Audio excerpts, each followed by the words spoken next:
ସୂର୍ଯ୍ୟର ତଉଁ ଷଡ଼ରିତୁ ପ୍ରକାଶ ଜନ ସୁକେତୁ ଋତୁଙ୍କ ମଧ୍ୟରେ ଶ୍ରେଷ୍ଠ ବଳ ସମ୍ପୂର୍ଣ୍ଣ ବରଷାର କାଳ ଭାଦ୍ରବ ମାସ କୃଷ୍ଣ ପକ୍ଷେ ସକଳ ଗ୍ରହ ଅଛନ୍ତି ଉଚ୍ଚେ ଅଷ୍ଟମୀ ନିଶା ଅର୍ଦ୍ଧଭାଗେ ରୋହିଣୀ ନକ୍ଷତ୍ର ସଂଯୋଗେ।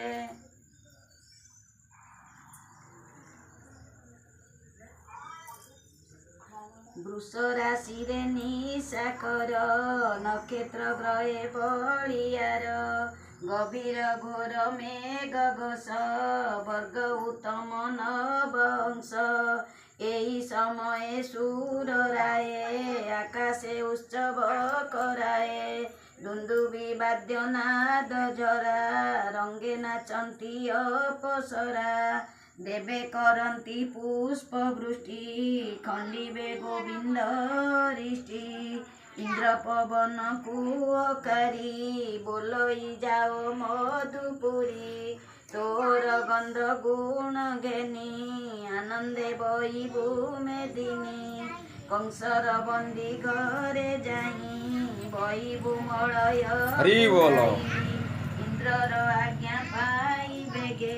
ସମୀର ଚଳି ଗଲା ଆଗେ ପବନ ଗଲା ମଧୁପୁରେ ବହେ ସୁଗନ୍ଧ ରସବରେ ନିର୍ମଳ ଦିଶିଲା ଗଗନ ମଇ ମଙ୍ଗଳ ବିଦ୍ୟମାନ ଗ୍ରାମ ପାଟଣା ପୁରା ଦେଶ ମଙ୍ଗଳ ଗୀତ ନାଦ ଘୋଷ ନଦୀଏ ଉଛୁଳିଲେ ଜଳେ ପକ୍ଷୀଙ୍କ ନାଦ ବୃକ୍ଷ ଡାଳେ ସ୍ତବକ ପୁଷ୍ପ ବନେ ଫୁଟି ଗନ୍ଧ ପ୍ରସରଇ ପ୍ରକଟି ବିପ୍ରେ ମଙ୍ଗଳ ବେଦନାଦେ ଅନଳେ ଖେପନ୍ତି ସମିଦେ ଆନନ୍ଦ ହେଉଅଛି ମହି କୃଷ୍ଣ ଜନ୍ମିବେ ଦେହ ବହି ବଥାଏ ଦେବକୀ ଉଦର ସ୍ୱାମୀ କି ବୋଲନ୍ତି ଉତ୍ତର ଭୋନାଥ ଚିନ୍ତ ନାରାୟଣ କେଶଉ ଗର୍ଭର କଷଣ ଶୁଣି ବାସୁଦେବ ଉଠିଲା ଦେବକୀ କଙ୍କାଳ ଧରିଲା ଆବରି ଗୋବିନ୍ଦ ସୁମରି ଭୟେ ଚିନ୍ତଇ ନର ହରି ଆକାଶେ ଉଦେ ନିଶାକର ଗୋବିନ୍ଦ ଉଦରୁ ବାହାର ନୀଳଜିମୁତ ଦେହ କାନ୍ତି ବଳୟ ମଣି ଝଟକନ୍ତି ପିତ ବସନ କଟି ଶୋଏ ରୂପ ଗୋଟିଏ କାମ କଟି ମେଖଳା ସୁନା ସୁତା ଉତ୍ତରୀ ସୁବର୍ଣ୍ଣ ପଇତା କିରୀଟ କୁଣ୍ଡଳ କଙ୍କଣ ପାଦେ ନୂପୁର ଋଣ ଝୁଣ ଦିଶଇ ଶଙ୍ଖ ଚକ୍ର ତେଜ ମର୍କତ ସ୍ତମ୍ଭ ଚାରି ଭୁଜ ଶଙ୍ଖ ଚକ୍ର ଅଧର ଉଷ୍ଟ ରଙ୍ଗ ରେଖ ଶ୍ରୀବତ୍ସ ଚିହ୍ନ ହୃଦୟ ଶୋଏ ରତ୍ନ ପାଦୁକା ବେନି ପାଏ ଅପୂର୍ବ ରୂପ ଯୋଗେଶ୍ୱର ଦେବ ମାନବେ ଅଗଚର ଦେବକୀ ପ୍ରସବୀଣ ସୁତ ଶ୍ରମେ ହୋଇଲା ମୋହଗତ ପଛେ ଯେ ବସୁଦେବ ଥିଲା କୃଷ୍ଣ ରୂପକୁ ଅନାଇଲା ସ୍ଥିରେ ଚାହିଁଲେ ବସୁଦେବ ଦେଖିଲା ଅନାଦି ମାଧବ କ୍ଷଣେ ରହିଲା ସ୍ଥିର ହୋଇ କୃଷ୍ଣକୁ ଦେଖି ବିଚାରଇ ପୁଣି ହାରିଲା ସେ ଜ୍ଞାନ ଚକିତେ ବିଚାରଇ ମନରେ ଗଙ୍ଗା ସ୍ନାନ କଲା ଅୟୁତେ ଧନ ଉତ୍ସଗିଲା ଏ ପୁତ୍ର କଂସ ନ ମାଇଲେ ଦେବଇ ଅଳଙ୍କାର ତୁଲେ ଏ ପୁତ୍ର ନ ମଲେ ମୋର ସେ ବିପ୍ରଙ୍କ ପୟର ଚାହିଁଲା ଗୋବିନ୍ଦ ବଦନ ପୁଣି ପାଇଲା ଦିବ୍ୟ ଜ୍ଞାନ ଭୟେ କମ୍ପଇ ତା ଶରୀର ଏତ ଅନାଦି ଚକ୍ରଧର ମୁଚାର ମନୁଷ୍ୟ ଜୀବନ କେମନ୍ତେ ହୋଇଲେ ପ୍ରସନ୍ନ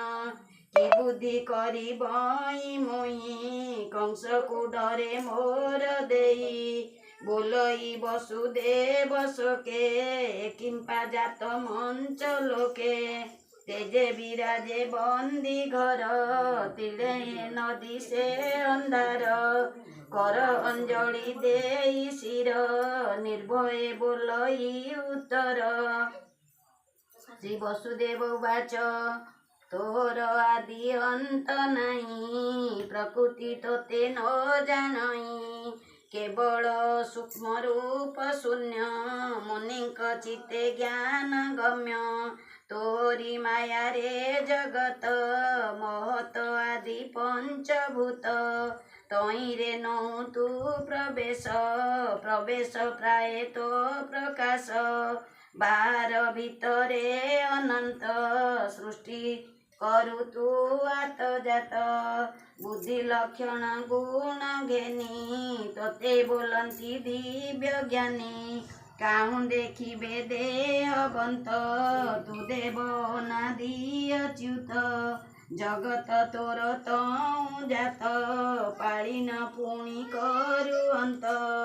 जगत उपुजिबा काळे अरुण वर्ण हेउ बेळे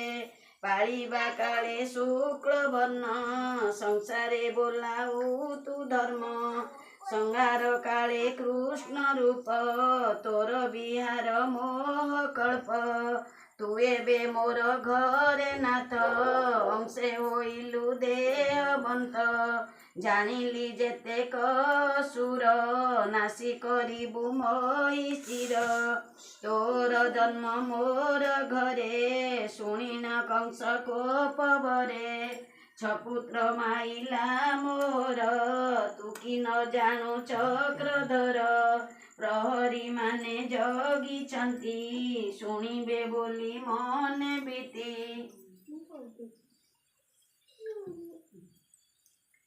कंस को कहिबे तुरीते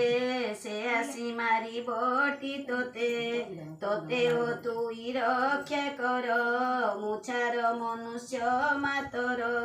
एमंत गुड़ गाली सोई कंपई कृष्ण मुख चाई शीतल बही पवन देवकी पाइला चेतन चक्षु फेरी न चाहे धीरे जेने उदय दीन करे चाहिला पुत्रर बदन चकिते चाहि छन छन अपूर्व काऊ ये अइला जगते नाई न देखिला एत पुरुषंक उत्तम किय बा प्रभु भगवान पूर्ण आनंद ज्ञानमय देखि पाइला देवी भय निकले बेनी कर जोड़ी हा कृष्ण बोली पाए पड़ी हरि बोलो हरि बोलो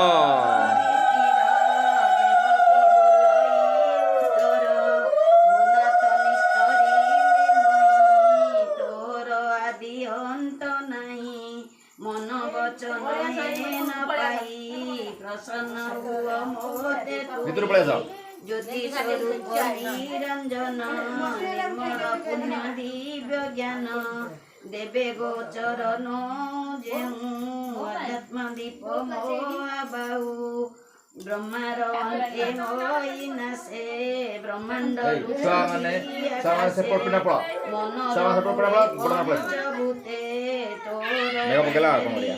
भूते रवि शशांक नायिके मात्र रहु शेष होई नमिष आदि जेउ काल तोर चेष्टा अंतराल एमते मृत्यु सप रूपे दंशिव बोली मोहा कोपे देखई प्राणी निरत करई क्षणे क्षणे ग्रस्त शरण तोर पादे जेऊ मृत्यु पाइब से बाउडी हुए से निराश से प्राणी तोर ସେ ପ୍ରାଣୀ ତୋର ପାଶ ତୁ ଏବେ ରଖ ହରି ତୋତେ କଂସକୁ ନ ଯାଇ ପରତେ ମୋର ଉଦରୁ ତୋର ଜାତ ଲୋକେ କହିବେ କାଂସତ ତୋରୂପ ନ ଜାଣନ୍ତି କେହି କଂସକୁ ଡରେ ମୋର ଦେଇ ଶୁଣି ବୋଲନ୍ତି ନାରାୟଣ ଭୋମାତ ଶୁଣ ମୋ ବଚନ ବ୍ରହ୍ମା ଯେ ସୃଷ୍ଟି ଭିଆଇଲା ତୁମ୍ଭ ଦୁହିଁଙ୍କୁ ଜାତ କଲା କୃଷ୍ଣେଶ୍ୱତପ ନାମ ବହି ଜନ୍ମ ହୋଇଲ ତୁମ୍ଭେ ଦୁଇ ତାର ଆଦେଶ ଘେନି ଶିରେ ମିଳିଲ ଗହନ ବନରେ ଅନେକ ଦୁଃଖ ତପ କରି ଜଳ ପବନ ପତ୍ର ଚରି ବରଷା ଗ୍ରୀଷ୍ମ ଶୀତ ହିମେ ଶ୍ୱାସ ନିରୋଧୀ ମଇ ଶ୍ରମେ ସତେ ବରଷ ଦେବ ମତେ ତପସା ଦଲ ଦୃଢ଼ ଚିତେ ନିରତେ କଲ ମତେ ଧ୍ୟାନ ମୁଁ ପୁଣି ହୋଇଲି ପ୍ରସନ୍ନ ଆନନ୍ଦେ ଯାଚିଲି ମୁଁ ବର ଜାଣିଲି ତୁମ୍ଭର ବିଚାର ମୋର ଭକତି ହୃଦେ ଲଇ ଭାଳି ବୋଇଲି ତୁମ୍ଭେ ଦୁଇ ବୋଲିଏ ବୋଇଲ ଶୁଣ ଚକ୍ରଧର ଆମ୍ବର ହୋଇବ କୁମର ପ୍ରଥମେ ହୋଇଲି ମୁଁ ଜାତ ନାମ ମୋ ପୃଷ୍ଣି ଗର୍ବ ଖ୍ୟାତ ଦ୍ୱିତୀୟ କଶ୍ୟପ ଦିତି ରୂପରେ ତୁମ୍ଭେ ଉତ୍ତପତି ମୁଁ ପୁଣି ତୁମ୍ଭ ଗର୍ଭେ ଜାତ ଉପେନ୍ଦ୍ର ବାମନ ବିଖ୍ୟାତ ମୋର ନାମ ଭାବଗ୍ରାହୀ ଜନ୍ମିଲି ପୁଣି ଦେହ ବହି ପୁତ୍ର ଲାଳ ସେ ପାଳି ମୋତେ ପଶିବ ମୋର ଦେହ ଅନ୍ତେ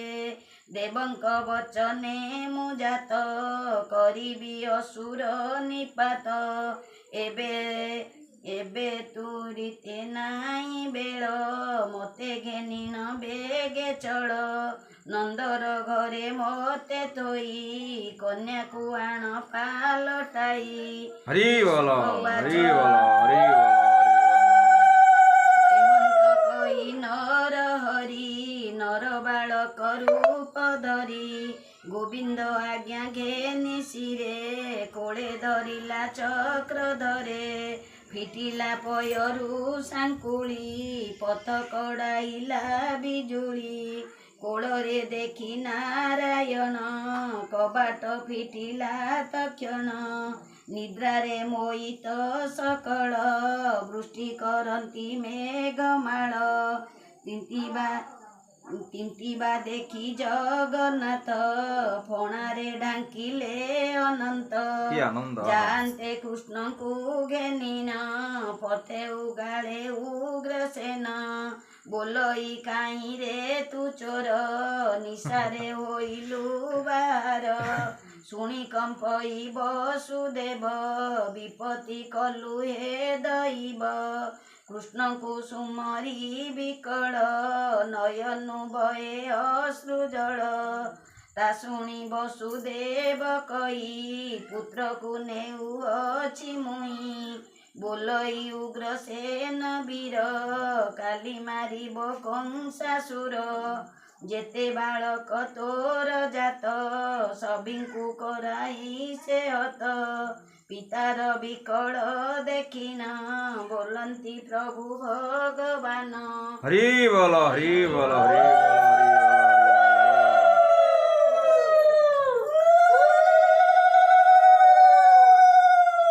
ଏକଥା ଚହଳ ନ କର ଆମ୍ଭେ ଯେ ଯିବୁ ଗୋପପୁର ତୁ କି ନ ଜାଣୁ ଉଗ୍ରସେନ ଆମ୍ଭେ ଯେ ଦେବ ନାରାୟଣ ଭରା ଯେ ନ ସହିଲା ମଇ ଏ ଭରା ସଂହାରିବି ମୁଇଁ ଶୁଣି ବୋଇଲେ ଉଗ୍ରସେନ ଦେଖାଅ ଶଙ୍ଖ ଚକ୍ର ଚିହ୍ନ ଭୃତ୍ୟକୁ ଦୟା ଭାବଗ୍ରାହୀ ଶଙ୍ଖ ଚକ୍ର ଚିହ୍ନ ଦେଖାଇ ସ୍ତୁତି କରଇ ଉଗ୍ରସେନ ଚରଣେ କଲାକ ପ୍ରଣାମ ଶ୍ରୀମୁଖେ ଆଜ୍ଞା ତାକୁ ଦେଲେ ନୃପତି ହୋଇ ବୋଇଲେ ହରସେ ବସୁଦେବ ଗଲା କୃଷ୍ଣଙ୍କୁ ଘେନି ନ ଚଳିଲା ନଦୀର ତୀରେ ଯାଇ ମିଳି ଦେଖିଲା ଯମୁନା ଉଛୁଳି ଯମର ବଏଣୀ ଯୁକତ ଗଭୀର କେ କରିବ ଅନ୍ତ ବହି ନଦୀ ଖରତର ଫେନ ସ୍ରୋତରେ ଭୟଙ୍କର ନଦୀରେ ପଶିଲା ବନ କାତରେ ଅତି ଭୟ ମନ ନାସାରେ ପସନ୍ତେନ ପାଣି ମୁଣ୍ଡେ ବସାଇ ଚକ୍ର ପାଣି ବୁଡ଼ିଣ ଯାନ୍ତେ ବସୁଦେବ ହୃଦେ ଚିନ୍ତଇ ବାସୁଦେବ ହରିଙ୍କୁ ଦେଖି ଭୟ କଲା ବାଲିକୁଦରେ ବାଟ ଦେଲା ଚଳିଲା ନଦୀ ପାର ହୋଇ କୃଷ୍ଣଙ୍କୁ ହୃଦରେ ଲଗାଇ ମିଳିଲା ଯାଇ ଗୋପପୁରେ ତକ୍ଷଣେ ନନ୍ଦର ମନ୍ଦିରେ ନିଦ୍ରା ମୋହିତ ସର୍ବଜନ ଭୟେ ଚାହିଁ ଛନ ଛନ ଅମ୍ବିକା ହୋଇ ଅଛି ଜାତ ସମସ୍ତେ ନିଦ୍ରାରେ ମୋହିତ ଯଶୋଦା କୋଳେ କୃଷ୍ଣ ତୋଇ କନ୍ୟା ଆଣିଲା ପାଲଟାଇ ମିଳିଲା ଦେବକୀ ନିକଟ ତକ୍ଷଣେ ପଡ଼ିଲା କବାଟ ଲାଗିଲା ଚରଣେ ସାଙ୍କୁଳି ଦୁଇତା ଛାଡ଼ିଲା ବୋବାଳି ହରିଚରିତ ସାଧୁ ବାଣୀ ଶୁଣି ନିର୍ମଳ ହୁଅ ପ୍ରାଣୀ ଶ୍ରୀକୃଷ୍ଣ ଜନ୍ମର ସବର ଶୁଣି ସଂସାରୁ ହୁଅ ପାର ପରୀକ୍ଷେ କଏ ଶୋକ ମଣି ପୁରାଣ ରସ ଗୀତ ବାଣୀ ହରିଚରିତ ଭାଗବତ କଇ ଦାସ ଜଗନ୍ନାଥ ଇତି ଶ୍ରୀମଦ୍ ଭାଗବତେ ମହାପୁରାଣେ ଦଶମ ସ୍କନ୍ଧେ ଅମ୍ବିକା ବନ୍ଦୀ ଗୃହେ ପ୍ରବେଶନ ନାମ ଚତୁର୍ଥ ଅଧ୍ୟାୟ। ହରି ବୋଲ ହରି ବୋଲ ହରି ବୋଲ ହରି ବୋଲ ହରି ବୋଲ ହରି ବୋଲ। ଶୁଣିଲେ ପ୍ରଭୁଙ୍କର ଲୀଳା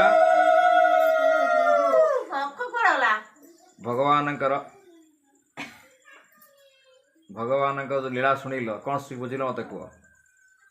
ଯେ ଯମୁନା କାହିଁ ପାଣି ଟେକେ ଗଲା ନା ଯମୁନା ମଧ୍ୟ କହିଥିଲା ପ୍ରଭୁ ମୁଁ ତୁମ ପାଦ ଧୋଇଦେବି ତେଣୁ ସେଇ ସମୟରେ ସେ ସୁଯୋଗ ପାଇଗଲା ଯେ ପ୍ରଭୁ ଯାଇଛନ୍ତି ତେଣୁ ଏଇ ସୁଯୋଗଟା ମୁଁ ଛାଡ଼ିବି କାହିଁକି ସେଇଠି ସେ ଫୁଲା ଯେତେବେଳେ କ'ଣ ହେଲା ସେ ଯମୁନା ଯେତେବେଳେ ପାଦ ଭଗବାନ କୃଷ୍ଣ ବଢ଼େଇ ଦେଲେ ସେଇଠୁ ପାଦ ପାଣି କମିଗଲା ବୁଝିଲେ କି ସେଇଠି ପାଣି ପଳେଇଗଲା ଚିନ୍ତା କରୁଛ ସେଇଥିପାଇଁ ଏସବୁ ଲୀଳା ହେଇଥିଲା। ଯାହା ବି ହଉ ବର୍ତ୍ତମାନ ଆପଣ ଶୁଣିଲେ ଧନ୍ୟବାଦ କାରଣ ଭାଗବତ ହେଉଛି ଭାବ ତତ୍ତ୍ୱ ବ୍ରହ୍ମ ଜ୍ଞାନ ଏକୁ ଶୁଣିଲେ ତୁମେ ସମସ୍ତେ ମୁକ୍ତି ହେବ ଏବଂ ଉଦ୍ଧାର ହେବ। ଆସନ୍ତୁ ବୋଲିए गायत्री माता की वृंदावन लाल की कृष्ण भगवान की जन्माष्टमी की।